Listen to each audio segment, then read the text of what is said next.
Well, hi everybody. This is my little garden that's made out of garbage. I don't know anything much about permaculture. I printed some stuff out a long time ago and I didn't read it. And I had this chart of ideas of what to plant together. So I kind of just took my general idea and knowledge of that and I made these big pots that have everything from corn and cabbage, my arugula's gone already, to squash, some lettuce, and of course peas, and my radishes are mostly all gone. In fact, we just had some. I've got lettuces here, and then the big containers, they're not all the same, but they're pretty much the same. The big tomatoes that I have here were actually purchased by someone else, but I am growing my own smaller ones from seeds that were expired, I don't know, like 3 or 4 years. And I also sprinkled chives or some other kind of companion seed, whether it's instead of chives, a straight up onion. And there's some things that I just planted this morning, like that's going to be lavender, rosemary, and sage. And if I plant seeds and I'm not exactly sure what it is, at least I put a little chopstick that we run across, just throwaway chopsticks, to mark where the seeds are. So it gives me a general idea of maybe what is going to grow there instead of just a weed. And yeah, I had so many tomatoes to plant, so hopefully they'll come up. And something that I got from a video that Gumby shared with me, was it George Brabant, I think it was? Something like that. In Asheville. He had this nice video, like a live streaming video about using different containers. Now, I was lucky enough to be at a place where there was just old pots, old soil, old tomato cages, and old seeds. So a lot of this stuff you could maybe ask for in your community, whether it's going to a landscaping and asking a landscaping supply store and maybe asking for the extra containers or something. And I cut them, and Gumby helped me cut some other ones, because it's just ridiculous to fill all that space up with soil if it doesn't need it. So I tried to reduce the amount of soil as much as possible. And it may fail. I mean, maybe I planted stuff too close together, but this is my first garden. And instead of ground cloth, I just took the bags that the soil was in, and I just cut them and put them down. And this is just some old junk wood that was laying around, and then cinder blocks to keep stuff up off the ground, because this isn't our yard, so whenever somebody wants to mow it, they can mow it, and hopefully it'll have little impact on the garden.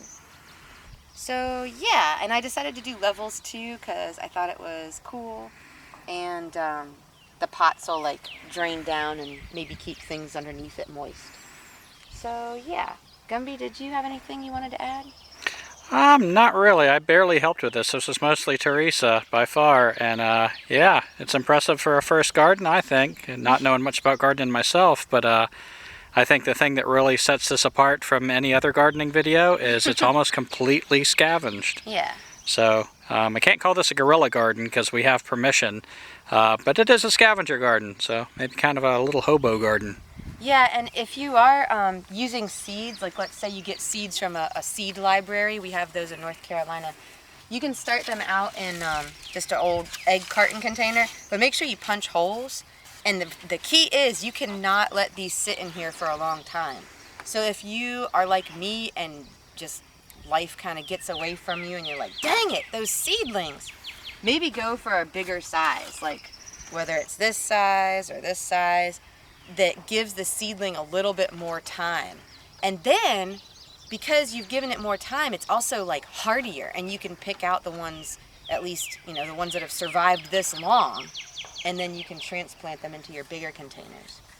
And as far as marking them goes, I found some old kind of cards for whatever, like tomatoes or lavender, but you can also just take out plasticware, and you can just stick it in, label it first with a Sharpie marker. I had a gold or metallic Sharpie marker for the black plasticware, and I had a green Sharpie for the white. So anyway, yeah.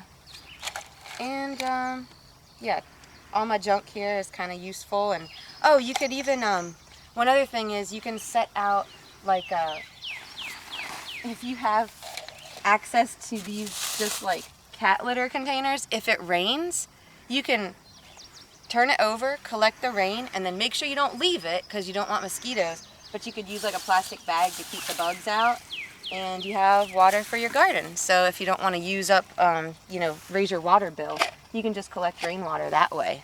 And then use it, you know, put it wherever you need to, wash your car with it or whatever, and then turn the bucket over so you're not collecting water and having a mosquito habitat. So yeah, I think that's all.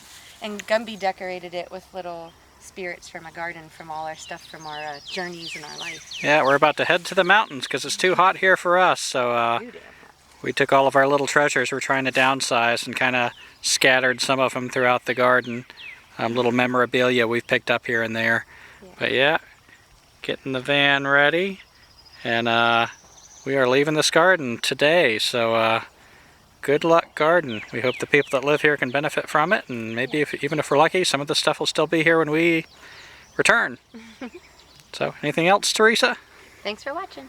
Thanks.